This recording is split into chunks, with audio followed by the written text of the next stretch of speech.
Les mesures de protection fonctionnelle. Initialement érigées en principe général du droit, puis inscrites à l'article 11 de la loi du 13 juillet 83 portant droits et obligations des fonctionnaires, la protection fonctionnelle des agents publics est désormais codifiée aux articles L134.1 à L134.12 du Code général de la fonction publique. Ainsi, l'administration est tenue de protéger ses agents, qu'ils soient titulaires, contractuels, élus, en activité ou à la retraite, contre les attaques ou mises en cause intervenant à l'occasion ou du fait de leurs fonctions, tant qu'aucune faute détachable du service ne peut leur être reprochée. Mais que savez-vous réellement sur les mesures de protection fonctionnelle dont peuvent bénéficier les agents publics ? 1. Il n'existe aucune liste exhaustive ou restrictive des mesures de protection fonctionnelle.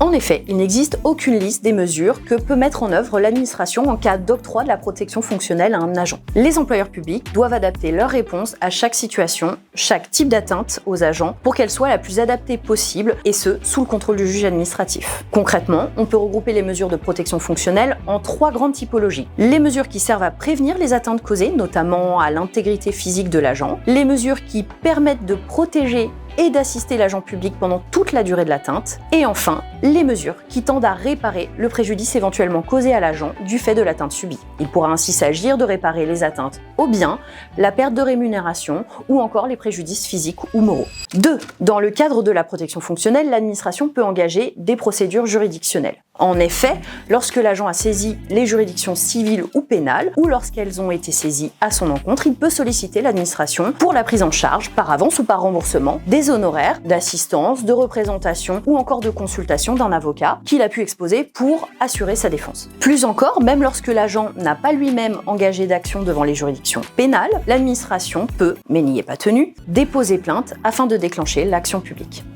Attention, l'administration dispose de la faculté non seulement de refuser le remboursement des frais d'avocat lorsque la procédure n'est pas effectivement utile à la défense de l'agent, mais également lorsque la procédure qu'il souhaite intenter apparaît abusive ou dénuée de toute chance de succès. 3. Les mesures de protection fonctionnelle ne concernent pas que l'agent victime des atteintes. L'administration peut, et dans certains cas même doit, prendre des mesures à l'égard de l'auteur des atteintes litigieuses. Le convoquer, le changer d'affectation dans l'intérêt du service, engager des poursuites disciplinaires à son encontre, signaler cet agissement au procureur de la République sur le fondement de l'article 40 du Code de procédure pénale. Il peut même être attendu de l'administration qu'elle manifeste publiquement son opinion, par exemple en témoignant utilement lors de l'instance engagée par le fonctionnaire victime contre les auteurs d'une atteinte, ou encore qu'elle condamne tout aussi publiquement l'auteur d'attaque ou d'injure envers un agent par voie de presse sous la forme d'un droit de réponse dans la presse.